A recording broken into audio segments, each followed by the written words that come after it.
Hello my dear students, welcome back to my YouTube channel. ಈಗ ಕೆ ಎದವರು ಒಂದು ನೋಟಿಸನ್ನು ಬಿಟ್ಟಿದ್ದಾರೆ. MBBS ಮತ್ತು BDSನ ಆಪ್ಷನ್ ಎಂಟ್ರಿ ಮಾಪಪ್ ರೌಂಡ್ನ ಆಪ್ಷನ್ ಎಂಟ್ರಿ ಸ್ಟಾರ್ಟ್ ಆಗಿದೆ. ಒಂದು ನೋಟಿಸ್ ಮತ್ತು ಲಿಂಕನ್ನು ಕೂಡ ಬಿಟ್ಟಿದ್ದಾರೆ. ನಾನು ಎಕ್ಸ್ಪೆಕ್ಟ್ ಮಾಡಿದ್ದೆ ಸ್ವಲ್ಪ ಡಿಲೇ ಆಗ್ಬೋದು ಅಂತ, MCC ಡಿಲೇ ಆಗಿದ್ದ ಕಾರಣದಿಂದ. ಬಟ್ ಒಳ್ಳೆಯದಾಯಿತು, ಡಿಲೇ ಮಾಡಿಲ್ಲ ಕೆ ಎದವರು, ಆದಷ್ಟು ಬೇಗನೆ ಬಿಟ್ಟಿದ್ದಾರೆ.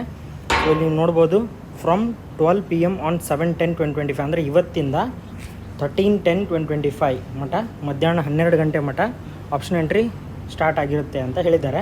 ಮತ್ತು ಇಂಪಾರ್ಟೆಂಟ್, ಈ ನೋಟಿಸಲ್ಲಿ ತುಂಬ ಕ್ಲೀನಾಗಿ ಅರ್ಥ ಆಗುವಂತೆ ಎಲ್ಲ ಬರೆದಿದ್ದಾರೆ. ಸೊ ಇದ್ರ ಬಗ್ಗೆ ನಾನು ಇನ್ ಡೀಟೇಲ್ ಇನ್ನೊಂದು ವಿಡಿಯೋ ಮಾಡ್ತೀನಿ. ಯಾರ್ಯಾರು ಎಷ್ಟೆಷ್ಟು ಫೀಸು ಕಟ್ಟಬೇಕು ಅನ್ನೋದ್ರ ಬಗ್ಗೆ ಎಲ್ಲ ಕ್ಲೀನಾಗಿ ಹೇಳಿದ್ದಾರೆ. ಸೊ ನೀವು ಆಪ್ಷನ್ ಎಂಟ್ರಿ ಮಾಡೋದನ್ನು ಸ್ಟಾರ್ಟ್ ಮಾಡ್ಬೋದು. ಕೇರ್ಫುಲ್ಲಾಗಿ ಆಪ್ಷನ್ ಎಂಟ್ರಿ ಮಾಡಿ. ಇದು ಲಾಸ್ಟ್ ರೌಂಡ್ ಆಗಿರೋದ್ರಿಂದ ಈಗ ಇಲ್ಲಿ ನಿಮ್ಗೆ ಸೀಟ್ ಸಿಕ್ಕರೆ ಮತ್ತೆ ನೀವು ವಾಪಸ್ ಹೋಗ್ಲಿಕ್ಕೆ ಆಗೋದಿಲ್ಲ, ನಂಗೆ ಬೇಡ ಅಂತ. ಸೊ ಇದು ಇವತ್ತಿಗಿನ ವಿಶೇಷವಾಗಿದ್ದ ಅಪ್ಡೇಟ್ ಆಗಿತ್ತು. ನೆಕ್ಸ್ಟ್ ವಿಡಿಯೋ ಬೇಕಂದರೆ ಚಾನಲ್ನ ಸಬ್ಸ್ಕ್ರೈಬ್ ಮಾಡಿ, ಲೈಕ್ ಮಾಡಿ, ಶೇರ್ ಮಾಡಿ. Thank you for watching the video.